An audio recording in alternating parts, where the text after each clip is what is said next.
जी जीवित्वाच्या आडवी आतुडल होतो मरण गावी, ते अवदसाची आघवी फेडिली आजी. ओवी आहे 34वी, अध्याय आहे 16वा. ओवीचा अर्थ असा आहे की देहबुद्धीमुळे मी म्हणजे जीवदशेच्या घोर अरण्यात गुंतून जन्ममृत्यूच्या कचाट्यात अडकलेला होता. ती त्याची अवदशा म्हणजेच जीवदशाच संपल्यामुळे ती वाईट अवस्था नष्ट झाली. एखादी व्यक्ती त्याची जी काही आपली पूर्वीची पाप असतात, कर्म असतात, ती कशामुळे संपतात ते ह्या ओवीत सांगितलेलं आहे. आणि या संबंधात आपल्याला गुरुचरित्रातील वामदेवांची आणि ब्रह्मराक्षसाची गोष्ट इथे आठवते. गोष्ट अशी आहे की पूर्वी कृतयुगात वामदेव नावाचे एक थोर युगपुरुष सर्व संग परित्याग करून पृथ्वीवर सर्वत्र भ्रमण करीत असत. एकदा ते क्रौंचारण्यातून जात असता एक ब्रह्मराक्षस त्यांच्या अंगावर धावून गेला. त्यांच्या शरीराचा स्पर्श होताच त्यांच्या अंगावरील भस्माने त्याचा क्रूरपणा नाहीसा झाला. त्याला पूर्वजन्मीची आठवण झाली आणि तो वामदेवांच्या चरणी लागला आणि त्यांना म्हणाला की माझा उद्धार करा. वामदेवांनी त्याला विचारले की तू कोण आहेस आणि इथे काय करतो आहेस. तर स्वतःची हकीकत ब्रह्मराक्षस सांगत असतो की मी अत्यंत दुष्ट असा ब्रह्मराक्षस आहे आणि मला अत्यंत भूक लागलेली आहे आणि मी खरं तर तुम्हाला खाण्यासाठी इथे तुमच्याजवळ आलो आहे. पण माझ्या आता असं लक्षात आले आहे की तुम्हाला खाण्यासाठी जेव्हा मी तुमच्या अंगाला स्पर्श केला तेव्हा माझी सगळी पापं नाहीशी झाली आहेत असं मला वाटतं आणि मला एक प्रकारचं ज्ञानच प्राप्त झालं आहे. आपल्याकडे म्हणतातच की संतांच्या दर्शनाने आणि स्पर्शाने पाप नाहीशी होतात आणि मग पुण्यकाळ आपला उदयाला येतो. अशीच गोष्ट आपल्याला नारद आणि वाल्मिकी ऋषींची सुद्धा माहिती आहे आणि तशीच थोडीफार गोष्ट ह्या इथे झालेली आहे. आता हा ब्रह्मराक्षस जो आहे तो त्या मुनींच्या म्हणजे त्या वामदेवांच्या अगदी अक्षरशः चरणावरच कोसळला आणि त्यांनी त्याला म्हणाले की तुम्ही मला ह्याच्यातून बाहेर काढा, माझा उद्धार करा. तुमच्या दर्शना मात्रेच म्हणजे तुमच्या नुसत्या दर्शनाने जणू काही माझ्या सगळ्या पापराशी नष्ट झालेल्या आहेत. आता असा हा ब्रह्मराक्षस म्हणाल्यावर वामदेवांनी त्याला विचारलं की अरे बाबा तू कोण आहेस, तर तुझी काही हकीकत आहे का, तू सांग. तू कोणाच्या वंशी अशा ह्या घोर वनात राहिलेला आहेस. आणि असे ऐकल्यावर ब्रह्मराक्षसांनी पुन्हा त्यांना नमन करून सांगितले की हे मुनिराया किंवा हे अगदी जे कोण आपण आहात ते, मला आत्ता असे ज्ञान झालेलं आहे की अगदी अनेक जन्मांचे मला ज्ञान झाले आहे आणि त्यामध्ये खरं तर माझे जे काही 25 जन्म मागचे झालेले आहेत ते सगळे मला आठवत आहेत. मी तुम्हाला माझी हकीकत सांगतो. मी दुर्जय नावाचा राजा होतो. तो यवन देशाचा राजा होतो. पण त्यावेळेला मला मनुष्य जन्म प्राप्त झालेला असताना सुद्धा मी अत्यंत दुराचाराचे वर्तन केले आहे. मी अनेक लोकांना त्रास दिला, अनेक लोकांना निष्कारणच मारून टाकले, प्रजेला दुःख दिले, अनेक स्त्रियांशी बळजबरीने विवाह केले आणि ह्या सगळ्याचे एकच कारण होते की मी राजा होतो, राज्यकर्ता होतो आणि माझ्या हातात सत्ता होती आणि त्याच्याचमुळे माझ्यासमोर इतरांचे काही चालत नसे. आता तुम्हाला असं जर सांगितलं मी की मी अनेक स्त्रियांशी लग्न केलं पण माझे वर्तन काही चांगले नसायचे, कारण मी पती म्हणून त्यांचा फक्त एकच दिवस भोग घ्यायचो आणि त्यांना एका कोठडीत टाकून द्यायचो. नंतर त्या स्त्रीचे मी कधीही तोंड सुद्धा पाहिले नाही. अशी सगळी हकीकत सगळी हकीकत तो ब्रह्मराक्षस वामदेवांना सांगतोय. आणि मग तो म्हणाला की अहो, अशा अनेक स्त्रियांनी मला दिवस रात्र शापच दिला असेल ना, कारण मी त्यांना परत कधी सुद्धा दर्शन द्यायचो नाही, त्यांच्याकडे ढुंकूनही बघायचं नाही. असे मी अनेक राज्य जिंकली होती. त्या जिंकलेल्या राज्यातल्या स्त्रिया मी धरून आणायचा, एक दिवस भोगून त्यांना पुन्हा त्या अंतर्ग्रहात टाकून द्यायचो. काही काही आता तुम्हाला मी सांगतो की कशा कशा प्रकारच्या स्त्रिया मी भोगल्या असतील. तर ज्या काही सुंदर स्त्रिया होत्या, तर त्यांना सुद्धा मी भोगलेलं आहे. कुरूप होत्या, त्यांना सुद्धा पतिव्रता, सुवासिनी, विधवा, अशा अनेक प्रकारच्या, अगदी यामध्ये रजस्वला स्त्रीला सुद्धा मी सोडले नाही. एखाद्या कन्येबरोबर कुणाचा विवाह होत असेल तर तिथून तिला उचलून आणायचे आणि तिचा बलात्काराने भोग घ्यायचा. अशा रीतीने मी संपूर्ण देशाला, म्हणजे राज्याला, अत्यंत मदांधपणे उपद्रवच दिला. आता तुम्हाला मी सांगतो की मी किती प्रकारच्या स्त्रियांचा भोग घेतला. यामध्ये ब्राह्मण स्त्रिया 300 म्हणजे 300, 400 क्षत्रिय, वैश्य 600 आणि शूद्र स्त्रिया अनेक म्हणजे हजारो. अगदी 100 चांडाळ स्त्रिया,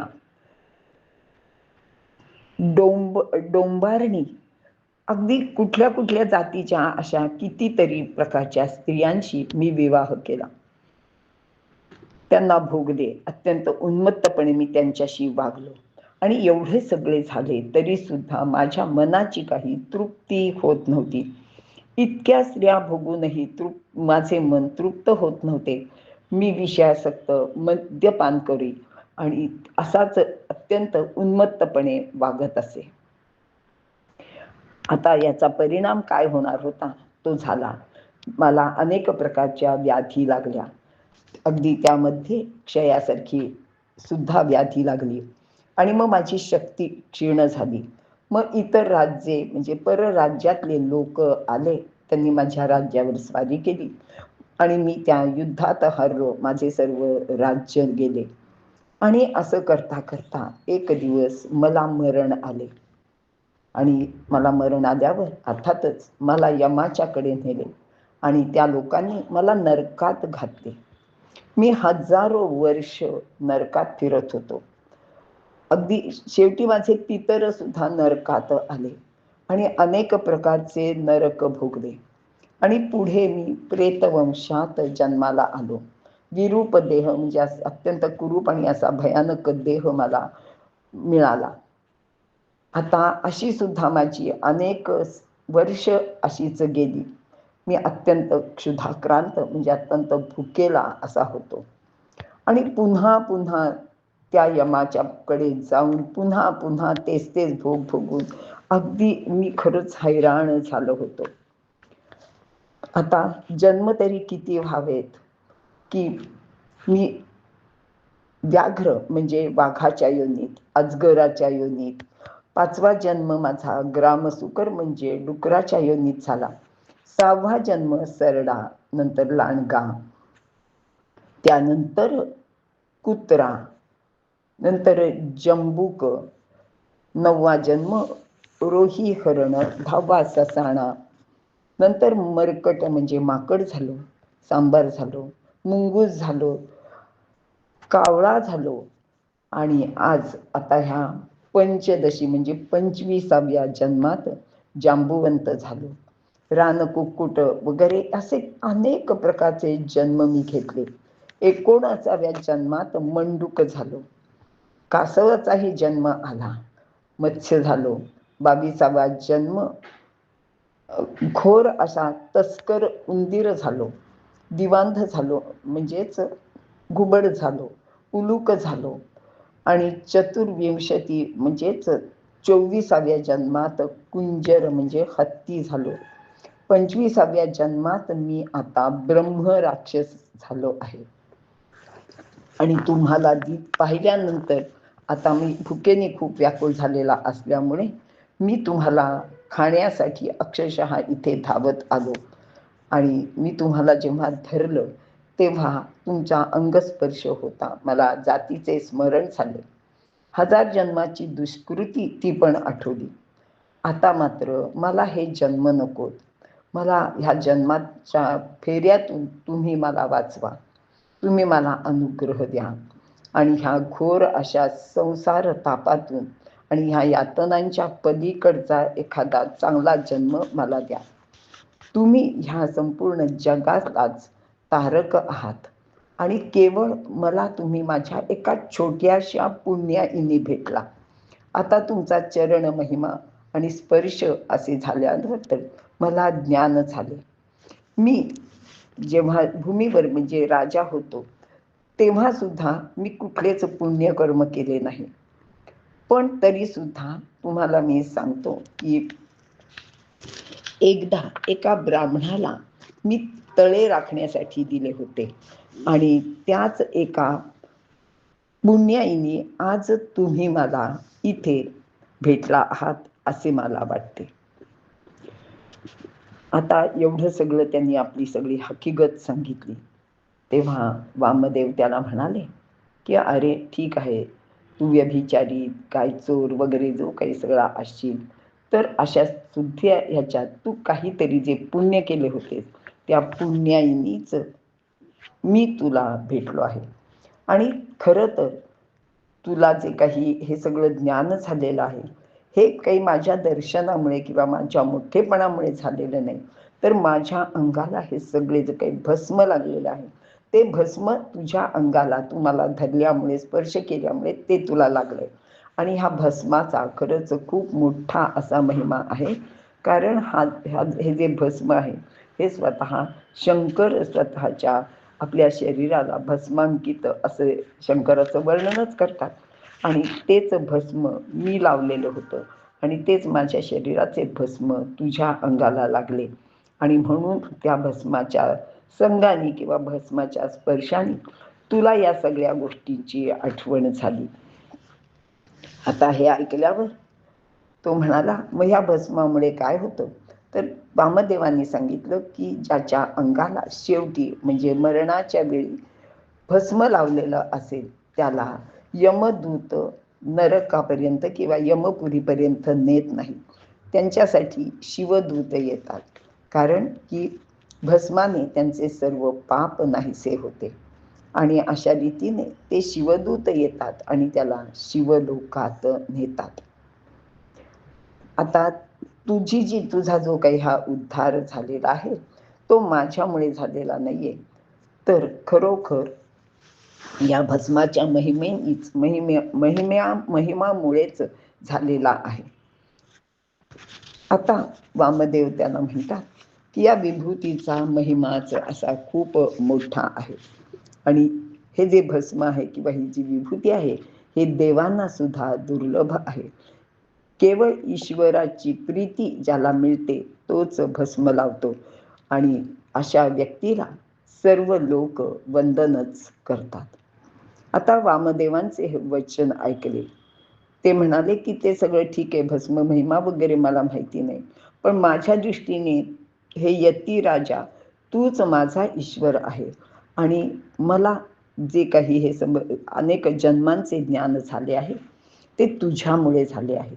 जे काही थोडेसे पुण्य मी केले होते म्हणजे की जे तळं बांधलं होतं रानामध्ये आणि त्याची वृत्ती एका ब्राह्मणाला दिली होती, तर त्याच पुण्याईने कदाचित तू मला भेटला आहेस आणि आता मी तुझे चरण सोडणार नाही.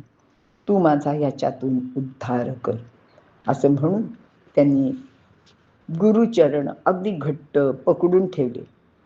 आता असे झाल्यानंतर वामदेवांनी त्याचा उद्धार केला आणि मग त्याला आपल्याला माहिती आहे की त्याला शिवलोकाची प्राप्ती झाली अंती. तर अशी ही जी सगळी हकीकत आहे ही आपल्याला माहिती आहे. खरं म्हणजे की त्या ब्रह्मराक्षसांनी सुद्धा बरोबरच ओळखलं होतं की केवळ त्यांनी सांगताना भस्म महिमा सांगितला, पण आपल्याला तर माहिती आहे की संतांच्या दर्शनाने आणि स्पर्शाने दोष जातात आणि तीच स्थिती या ब्रह्मराक्षसाची झाली होती. त्याचे सगळे दोष नष्ट झाले आणि त्याचा उद्धार झाला हे वेगळेपणाने सांगण्याची गरजच नाही.